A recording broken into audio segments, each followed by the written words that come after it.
الحمد للہ وکفا وسلام علی عباد الذین اصطفى اما بعد قال النبی صلی اللہ علیہ وسلم ان اللہ یرفع بهذا الكتاب اقواما ویضع به آخرین او کما قال علیہ الصلوۃ والتسلیم۔ بزرگان محترم اور عزیزان گرامی، ہم نے حضرت مولانا دامت برکاتہم کی جامع اور مفید نصیحتیں سنی۔ اللہ تعالیٰ انہیں قبول کرے، اپنی رضا اور خوشنودی کا ذریعہ بنائے، ہم سب کی ہدایت و اصلاح کا ذریعہ بنائے۔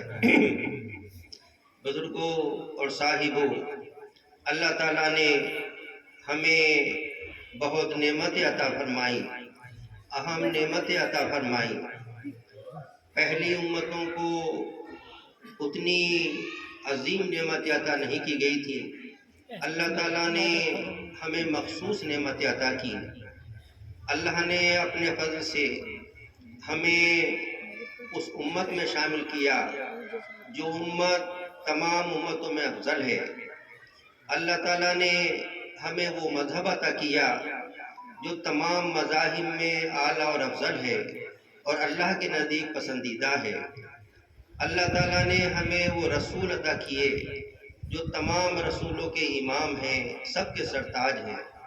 اللہ تعالیٰ نے ہمیں وہ قانونی کتاب عطا کی، قرآن پاک عطا کیا جو تمام آسمانی کتابوں میں اعلیٰ اور افضل ہے، اور اللہ نے اسے بہت سی خصوصیات عطا کی۔ پہلی آسمانی کتابیں کتاب اللہ تھیں، کلام اللہ نہیں تھیں۔ اللہ نے جو ہمیں قانونی کتاب عطا کی وہ کتاب اللہ بھی ہے اور کلام اللہ بھی ہے۔ اللہ تعالیٰ نے جو ہمیں قانونی آسمانی کتاب عطا کی، یہ کتاب، اس کتاب کی حفاظت کا اللہ نے وعدہ کیا۔ پہلی آسمانی کتابیں اللہ نے ان کی حفاظت کا وعدہ نہیں کیا تھا، اس وجہ سے وہ آسمانی کتابیں محفوظ نہیں رہ سکیں اور ان کے اندر رد و بدل کر دیا گیا، ان میں تحریف کر دی گئی۔ دنیا میں قرآن پاک کے علاوہ کوئی بھی چھوٹی بڑی کتاب ایسی نہیں ہے جو اپنی اصلی حالت میں ہو، ان کے اندر رد و بدل ہو گیا۔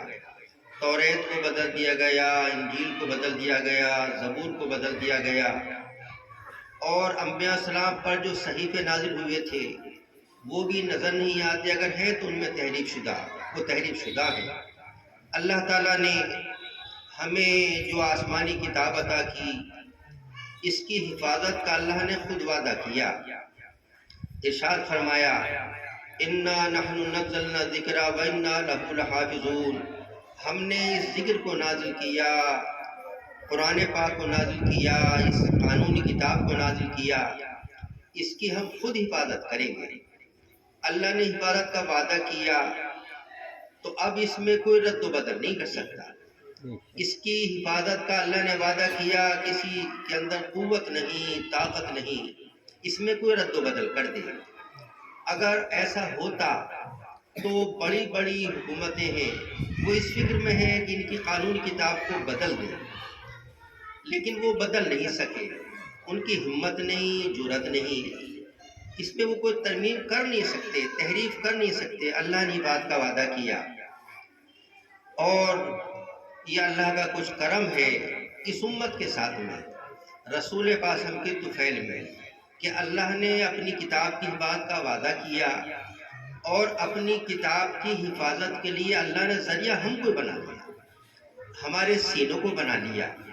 اللہ اپنے کرم سے آسانی کے ساتھ میں ہمارے سینوں میں اپنے کلام پاک کو محفوظ کر دیتا ہے۔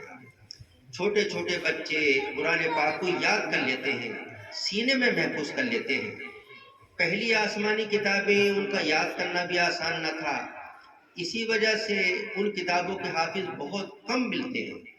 حضرت عزیر السلام تھے، نبی تھے، انہوں نے توریت کو یاد کر لیا تھا۔ جب بنی اسرائیل کو یہ معلوم ہوا کہ عزیر السلام تو حافظ توریت ہیں تو انہیں تعجب بہت ہوا، اور وہ کہنے لگے کوئی انسان توریت کو حفظ کر لے، یہ انسان کے بس کی بات نہیں ہے۔ عزیر السلام نے توریت کو یاد کر لیا، ہمیں تو ایسا لگتا ہے یہ انسان نہیں ہے، یہ اللہ کے بیٹے ہیں، اللہ نے اس کو نازل کیا، ابن اللہ نے یاد کر لیا۔ ایک کوئی انسان یاد کرے یہ اس کے بس کی بات نہیں ہے۔ تو اللہ کا کتنا کرم کہ توریت سے زیادہ موٹی کتاب، ضخیم کتاب قرآن پاک کو ہمارے چھوٹے چھوٹے بچے یاد کر لیتے ہیں۔ یہ اللہ کے کرم کی بات، اس کے فضل کے بعد، اپنے فضل سے اللہ نے ہمارے سینوں کو ایسا بنا دیا کہ اپنے کلام کی حفاظت کے لیے ہمارے سینوں کو ذریعہ بنا دیا۔ 7 سال کا بچہ، 8 سال کا بچہ قرآن پاک کا حافظ ہو جاتا ہے۔ اللہ کی مہربانی، اس کا کرم، اور اللہ تعالیٰ غیور ہے، اس کی غیرت کے خلاف ہے کہ اپنے کلام کی حفاظت کسی غیر ایمان والے سے کراتا ہے۔ اللہ تعالیٰ ایمان والے سے کراتا ہے۔ جو مومن ہوگا، جو قرآن پاک پر ایمان رکھنے والا ہوگا، وہ حافظ بن سکے گا، اور جو ایمان والا نہیں ہوگا وہ کتنا ہی ذہین کیوں نہ ہو اور کیسا ہی عقل مند کیوں نہ ہو، یادداشت اس کی کتنی اونچے درجے کی کیوں نہ ہو، لیکن اگر ایمان نہیں، حافظ قرآن نہیں بن سکتا۔ اس کے سینے میں محفوظ قرآن ہو ہی نہیں سکتا۔ اللہ کی غیرت جو ہے اس بات کو تقاضا نہیں چاہتی کہ کوئی کسی ایمان والے کے غیر مومن سے اللہ حفاظت چاہے، اللہ کبھی اس کو تو گوارا نہیں کرتا۔ حضرت قاری محمد صدیق صاحب باندھوی رحمۃ اللہ علیہ، جو ہمارے قریب کے بزرگوں میں گزرے ہیں، ان کے بارے میں آتا ہے حضرت بیروت تشریف لے گئے۔ وہاں جب آپ تشریف لے گئے، وہاں ایک بڑا مدرسہ تھا۔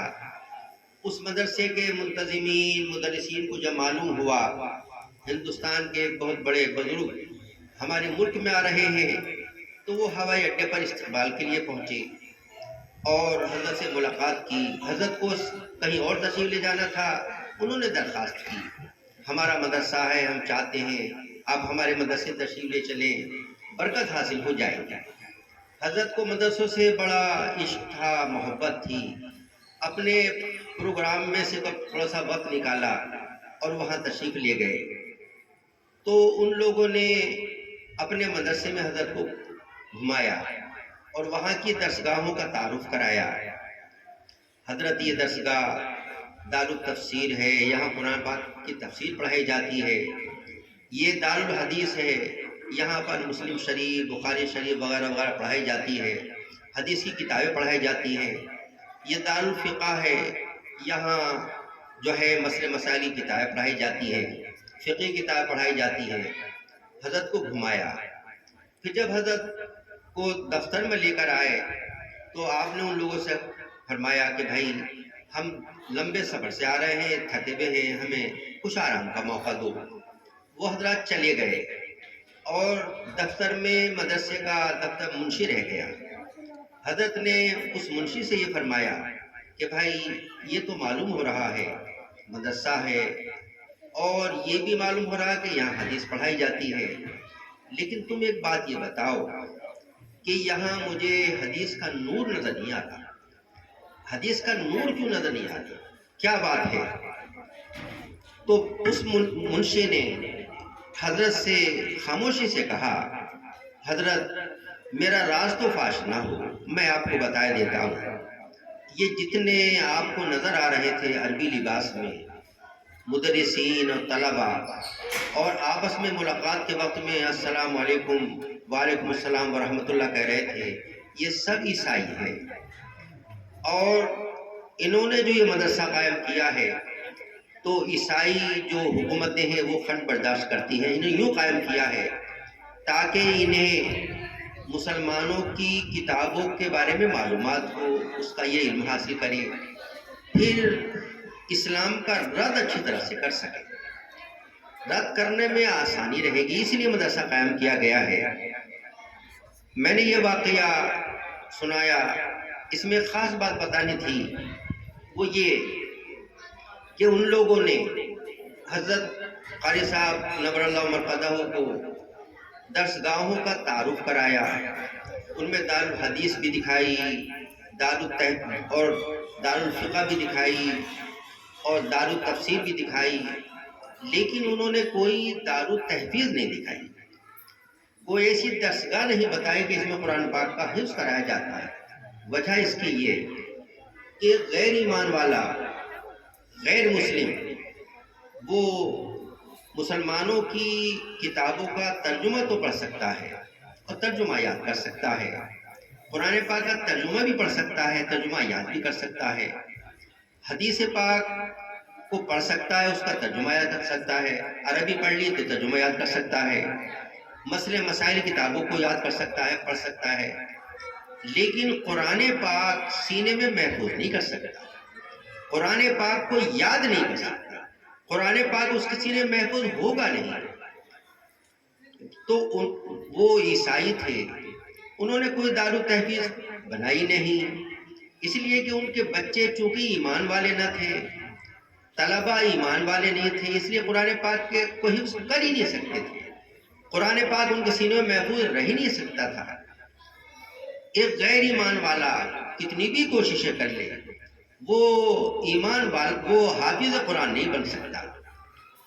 دنیا میں شیعہ حضرات بڑی تعداد میں ہیں، ایران میں بڑی تعداد میں ہے، ان کی حکومت ہے، عراق میں ان کی حکومت ہے، اور ہمارے ہندوستان میں بھی کروڑوں کی تعداد میں ہے، اسی طرح سے پاکستان میں اور بہت سی جگہوں پر ان کی بڑی تعداد ہے۔ ان میں ان کی اصطلاح میں بہت سے مجتہد ملتے ہیں، عراق میں جو مدارس ہیں وہاں ان میں سے جو وہ پڑھتے ہیں، وہاں کے فاضل کو وہ اپنی اصطلاح میں مجتہد کہتے ہیں کہ یہ مجتہد ہو گیا۔ ہمارے تو یہاں یہ ہے کہ اب ایسا اونچا مجتہد نہیں ملتا، اب تو جو مجتہدین گزرے ہیں ان کے مسائل کو ہی یاد کر لے تو بہت بڑا عالم ہے اور بہت بڑا مفتی ہے، اور یہ سمجھ لے کہ یہ مسئلہ کہاں ملے گا فقہا اور مجتہدین کتابوں میں، جو یہ سمجھ لے وہ بہت بڑا مفتی ہے زمانے میں۔ تو وہ مجتہدانہ جو ایک صلاحیت تھی وہ تو بہت مشکل، ان کے یہاں ان کی اصطلاح میں جو عراق میں کا فاضل ہو جائے وہ مجتہد ہو جاتا ہے۔ تو ان کے بڑے بڑے علماء ملیں گے اور بڑے عالم ملیں گے، دنیا میں لاکھوں کی تعداد میں ان کے علماء ملیں گے، بڑے بڑے عالم ملیں گے، لیکن ان میں سے کوئی ایک بھی حافظ قرآن نہیں ملتا۔ وہ کہتے ہیں کہ ہمارا ایمان قرآن پاک پر ہے، ہم ایمان پر قرآن پر ایمان رکھتے ہیں، لیکن بات یہ ہے کہ جب رسول پاک صلی اللہ علیہ وسلم حافظ قرآن تھے، حضرت علی حافظ قرآن تھے، حضرت حسن حافظ قرآن تھے، حضرت حسین حافظ قرآن تھے، اور وہ 12 ائمہ مانتے ہیں کہ 12 امام ہیں، وہ اکثر حافظ قرآن تھے، تو تم میں سے کوئی ان کی سنت پہ عمل کیوں نہیں کرتا؟ ان کی سنت کو چھوڑے ہوئے کیوں؟ اور کہتے ہو کہ حفظ کرنا کوئی ضروری نہیں، چلو ہم کہتے ہیں ضروری نہیں تمہارے نزدیک، تو یہ بتاؤ ان کی سنت پہ تو کم سے کم عمل کرنا چاہیے تھا۔ پوری دنیا میں 10-5 تو ایسے ہونے چاہیے تھے کہ ان کی سنت پر عمل کریں، لیکن تو سنت پہ عمل کیوں نہیں کرتے؟ وجہ یہ ہے کہ حافظ بن نہیں سکتے، ان کا ایمان قرآن پاک پر ہے نہیں۔ ان کی کتاب اصول کافی ہے، وہ ان کی من گھڑت حدیث کی کتاب ہے، اور حدیث میں اس کتاب کا مقام ایسے ہے جیسے ہمارے بخاری شریف کا، ان کی اس کتاب کے اندر من گھڑت حدیثیں ہیں۔ ایک حدیث ہے جس میں وہ اپنے امام کی طرف نسبت کرتے ہوئے کہتے ہیں کہ امام جعفر صادق فرماتے ہیں کہ جو قرآن جبرائیل علیہ السلام لے کر آئے تھے اس میں 17,000 آیتیں تھیں، اور یہ موجودہ قرآن پاک جو اس میں 6,000 کچھ آیتیں ہیں، تو ان کے نزدیک 2/3 قرآن تقریباً غائب کر دیا گیا ان کے عقیدے کے دماغ سے۔ کہتے ہیں کہ دور صحابہ میں، حضرت عمر کے زمانے میں، حضرت عثمان کے زمانے میں، حضرت صدیق کے زمانے میں، انہوں نے وہ آیتیں جس میں حضرت علی کے فضائل تھے، اہل بیت کے فضائل تھے، وہ ساری آیتیں غائب کر دیں، اور اکثر آیتوں میں گویا کہ ان کے اہل بیت کے فضائل تھے حضرت علی وغیرہ کے، تو صحابہ نے مل کر ساری آیتیں غائب کر دیں، 2/3 قرآن غائب کر دیا، ان کا یہ کہنا ہے، اور اس من گھڑت حدیث میں یہ موجود ہے۔ تو ان کے نزدیک یہ موجودہ قرآن پاک اصلی قرآن نہیں ہے، تحریف کیا ہوا ہے۔ اللہ تعالیٰ فرماتا اِنَّا نَحْنُ نَزَّلْنَا الذِّکْرَ وَإِنَّا لَهُ لَحَافِظُونَ، ہم نے قرآن نازل کیا، ہم خود حفاظت کریں گے۔ تو جب اللہ نے حفاظت کا وعدہ کر لیا تو صحابہ میں سے کسی کی طاقت کہاں تھی کہ رد و بدل کر دیتا؟ پھر یہ جو کہتے ہیں 2/3 غائب کر دیا، تو یہ ان کا افتراء ہے، بہتان ہے۔ اور قرآن پاک تو محفوظ ہے، ہاں ان کا ایمان محفوظ نہیں ہے۔ اس عقیدے کی وجہ سے کہ قرآن میں تحریف کی گئی، ان کا ایمان محفوظ نہیں ہے۔ اب وہ کہتے ہیں کہ اصلی قرآن تو ہے جو حضرت علی والا تھا، وہ عراق کے غار سلمن غار میں چھپا ہوا، حضرت مہدی لے کر چھپے ہوئے ہیں، اور قیامت کے قریب آئیں گے جب 40 مومن ہو جائیں گے۔ تو گویا کہ شیعوں میں بھی 40 مومن ابھی ہوئے نہیں ہیں ان کے خیال کے اعتبار سے۔ تو سب یہ ان کی من گھڑت باتیں ہیں۔ حقیقت یہ ہے یہ قرآن پاک جو جبرائیل السلام لے کر آئے تھے بالکل محفوظ ہے، اب بھی محفوظ ہے، قیامت تک محفوظ رہے گا، اور اس میں رد و بدل تو نہیں ہوگا۔ ہاں جب دنیا میں ایک بھی اللہ اللہ کہنے والا نہ ہوگا، ایک بھی ایمان والا نہ ہوگا، تو اللہ اس کے حروف کو اٹھا تو لے گا، لیکن وہ رد و بدل نہیں کر سکتا۔ جب ساری دنیا میں کافر ہوں گے تو قرآن پاک کی ضرورت کہاں رہی؟ اس کے بعد تو پھر قیامت قائم ہوگی۔ تو قرآن پاک کو اللہ نے ہمارے لیے اس کا یاد کرنا آسان کر دیا، ہمارے سینوں میں قرآن پاک محفوظ ہو جاتا ہے، اور اللہ تعالیٰ اپنے ایمان والے بندوں کے سینوں کو قرآن پاک کی حفاظت کے لیے استعمال کرتا ہے، غیر ایمان والوں کے سینوں کو نہیں۔ میں کہا کرتا ہوں کہ الحمدللہ ہمارے مومن ہونے کی جہاں اور دلیلیں ہیں، ہمارے مومن ہونے کی دلیلوں میں سے ایک دلیل یہ بھی ہے کہ اللہ کا کلام ہمارے سینوں میں محفوظ ہو جاتا ہے۔ الحمدللہ ہم مومن ہیں، گناہگار صحیح لیکن ہیں مومن، گناہ ہم سے ہوتے ہیں اور واقعی ہم گناہگار ہیں، لیکن اللہ کے فضل سے ہم ہیں مومن، اور اللہ نے ہمیں اپنے ایمان والے بندوں میں شامل کیا اپنے فضل سے، اپنے کرم سے۔ تو اللہ نے اس کلام پاک کو بہت سی خصوصیت عطا کی، ان خصوصیات میں سے ایک یہ ہے کہ یہ کلام اللہ بھی ہے۔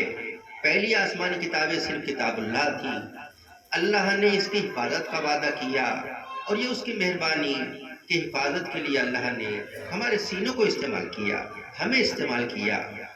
اور یہ کلام، یہ قرآن پاک جو ہے، اللہ کو اس کی تلاوت بھی بہت پسند ہے۔ اللہ تعالیٰ جب اس کا کلام پڑھا جاتا ہے، اللہ بڑے توجہ سے سنتا ہے، بڑے توجہ سے سنتا ہے۔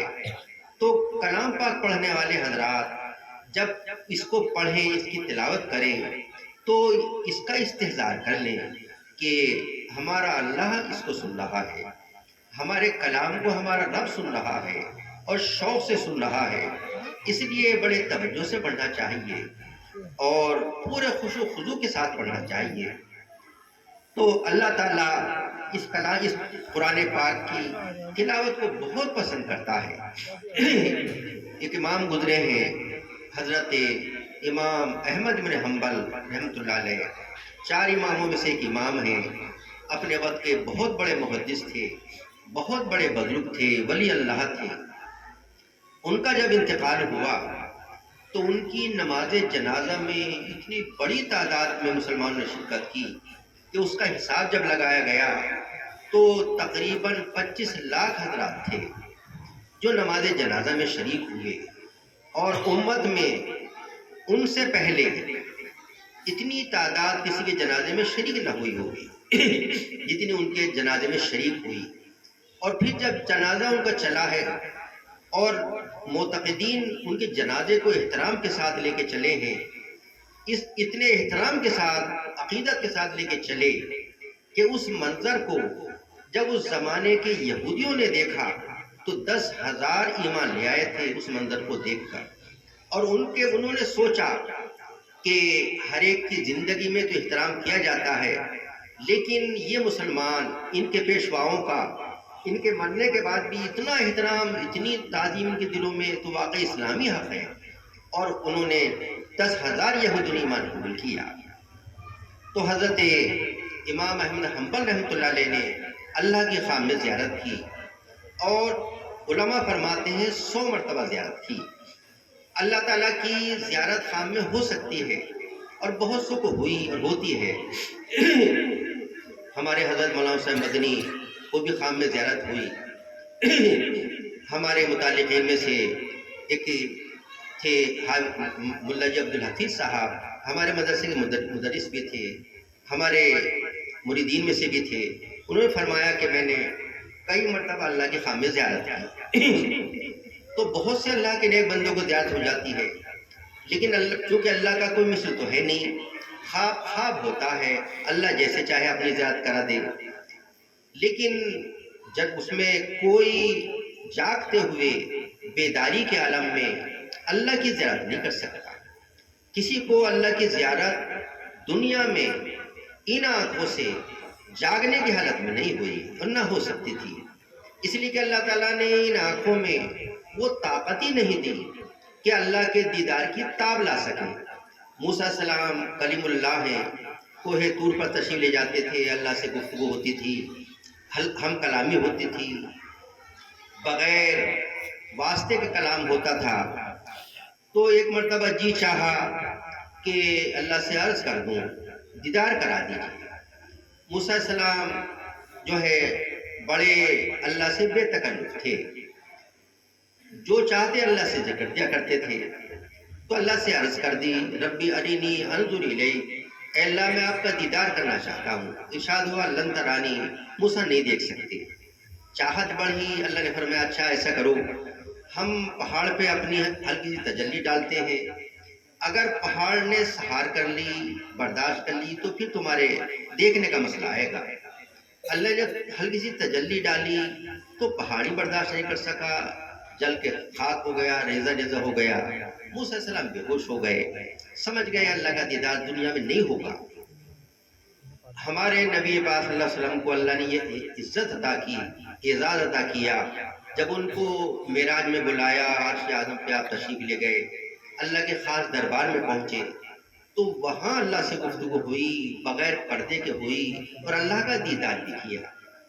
تو اللہ کا دیدار آپ نے کیا، ہمارے نبی وسلم نے کیا، وہ عرش اعظم نے کیا، اللہ کے خاص دربار میں کیا۔ دنیا یا آسمان اور زمین کے درمیان کو کہا جاتا ہے، اس دنیا میں کوئی اللہ کا دیدار نہیں کر سکتا۔ ہاں، ایمان والوں کو اللہ کا دیدار ہوگا، جنت میں ہوگا، اور ہر جنتی کو ہوگا۔ اور اللہ تعالیٰ جنت میں جو جنتیوں کو جسم عطا کرے گا، اس میں قوت بہت ہوگی، ان کی آنکھوں میں بھی طاقت ہوگی۔ جب جنتی جنت میں پہنچ جائیں گے، ایک اعلان کرنے والا فرشتہ اعلان کرے گا، اے جنتیوں چلو مزید کے جنگل کی طرف چلو۔ مزید کا جنگل بہت لمبا چوڑا ہے، جس کی حد کو جبرائیل السلام بھی نہیں پا سکے۔ تو فرشتے نور کے ممبر بچھائیں گے انبیاء السلام کے لیے، زبردستی کرسیاں بچھائیں گے عام ایمان والوں کے لیے۔ سب جنتی جنت سے نکل کر مزید کے جنگل میں جائیں گے اور اپنی مسندوں پر تشریف فرما ہوں گے۔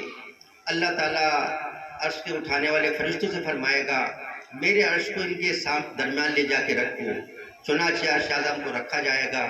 اب اللہ تعالیٰ جنتیوں سے خطاب کرے گا، اے جنتیوں تم مانگو کیا مانگنا چاہتے ہو، تم طلب کرو کیا طلب کرنا چاہتے ہو، جو کہو گے دیا جائے گا۔ آج مزید کا دن ہے، زیادہ انعامات دیا جانے کا دن ہے۔ جنت تو عطا کر دی گئی، لیکن زیادہ انعامات کا دن ہے، مانگو کیا مانگنا چاہتے ہو۔ جنتی کہیں گے اے اللہ آپ نے سب کچھ عطا کر دیا، ہم کیا مانگے۔ ارشاد ہوگا آج مزید کا دن ہے، جو چاہو مانگو تمہیں دیا جائے گا۔ جنتی کہیں گے اے اللہ ہماری درخواست ہے، آپ ہم سے ہمیشہ کے لیے راضی ہو جائیے، آپ ہم سے کبھی ناراض نہ ہونا، راضی رہنا۔ اللہ تعالیٰ ارشاد فرمائے گا، اے جنتیوں اگر میں راضی نہ ہوتا تو میں جنت میں کیوں بھیجتا، راضی تو میں ہوں بھی، کچھ اور مانگو، آج مزید کا دن ہے تمہیں دیا جائے گا۔ جنتی علماء سے پوچھیں گے کیا مانگے، علماء ان سے بتائیں گے اللہ نے اپنے دیدار کا وعدہ کیا تھا اور ابھی اللہ کا دیدار نہیں ہوا، اللہ کی ابھی زیارت نہیں ہوئی، تم اللہ سے دیدار کا سوال کرو، اللہ دیدار کراتے۔ جنتیوں کو خصوصاً اہل اللہ کو جنت میں جانے کی جو بڑی تمنا ہے وہ اس بات کی ہے کہ جس اللہ پر بالغیب ایمان لائے، اللہ کو بغیر دیکھے مانا، اس کے احکام کو پر ایمان لائے بغیر دیکھے، جنت میں جائیں گے، اس کا دیدار ہوگا۔ اللہ تعالیٰ کے دیدار کے شوق میں جنت میں جانے کا شوق، تو جنت علماء کہیں گے اللہ سے دیدار کا سوال کرو، تو وہ اللہ سے عرض کریں گے اللہ دیدار کرا دیجیے، اللہ دیدار کرائے گا۔ جنتی اللہ کا دیدار کریں گے اور اللہ کے دیدار کو وہ نعمت سمجھیں گے کہ جنت کی ساری نعمتیں اس نعمت کے سامنے پھیکی پڑ جائیں گی۔ اللہ کا دیدار وہاں ہر ایمان والے کو ہوگا، ہر جنتی کو ہوگا، اپنے اپنے رتبے اور مقام کے اعتبار سے۔ تو اللہ تعالیٰ اپنے فضل سے ہم سب کو جنت میں بھی داخل کرے، اپنا دیدار بھی نصیب فرمائے۔ تو حضرت امام احمد حنبل رحمۃ اللہ نے خام میں زیارت کی، جاگتے میں نہیں، اور اللہ سے عرض کی اے اللہ آپ کو سب سے زیادہ محبوب کون سی عبادت ہے؟ ارشاد ہوا موسیٰ قرآن پاک کی تلاوت، عرض کیا ترجمہ اور مطلب سمجھنے کے ساتھ یہ بغیر اس کے بھی، ارشاد ہوا ہر طرح سے پسند ہے۔ قرآن پاک کی تلاوت کی نعمت اللہ نے ہم کو عطا کی۔ قرآن پاک ہمیں شوق سے پڑھنا چاہیے، عظمت دل کے اندر ہو، اللہ کا دھیان کر کے اللہ ہمارے کلام کو سن رہا ہے، اس طرح سے کرے تو اللہ نے ہمیں عظیم نعمت عطا کی۔ ان عظیم نعمتوں میں قرآن پاک کی بھی عظیم نعمت ہے، اور اللہ کا فضل ہے، اس کا کرم ہے۔ اس قرآن پاک کو یاد کرایا جاتا ہے، حفظ کرایا جاتا ہے ان مدارس اسلامیہ میں۔ تو یہ مدارس اسلامیہ بھی ہمارے لیے اللہ کی بہت بڑی نعمتیں ہیں، اور اللہ نے بہت بڑا انعام ہم کو عطا کیا کہ اپنے کلام پاک کی خدمت کے لیے اللہ نے مدارس اسلامیہ دیے۔ ماشاءاللہ آپ کے قصبے کے اندر کئی مدرسے ہیں جن میں قرآن پاک حفظ کرایا جاتا ہے۔ اللہ سب کو خیریت سے رکھے اور خوب ترقی دے۔ آپ کا یہ مدرسہ چاہے چھوٹا ہی صحیح، لیکن ماشاءاللہ 3 طلبہ اس میں حافظ قرآن ہوئے، آپ کے لیے بڑی سعادت کی چیز ہے۔ اور حضرت مولانا کی زبانی آپ نے سنا کہ حافظ قرآن کو اللہ قیامت میں بڑا مقام دے گا، جنت میں داخل کرے گا، ان کے طفیل میں ماں باپ کو عزت دے گا، جنت میں داخل کرے گا، تاج عزت ان کے سروں پہ رکھے گا، خاندان کے 10 افراد کو بخشوائے گا، اور اس کے علاوہ اللہ تعالیٰ کس کے لیے انہیں جنت کا ذریعہ بنائے گا۔ تو یہ 3 حافظ ہوئے، آپ کے لیے بڑی سعادت چیز ہے۔ اللہ کا شکر ادا کریں، اللہ تعالیٰ اس مدرسے کو خوب ترقی عطا کرے، ان دونی راہ چونی ترقی عطا فرمائے۔ وآخر دعوانا ان الحمدللہ۔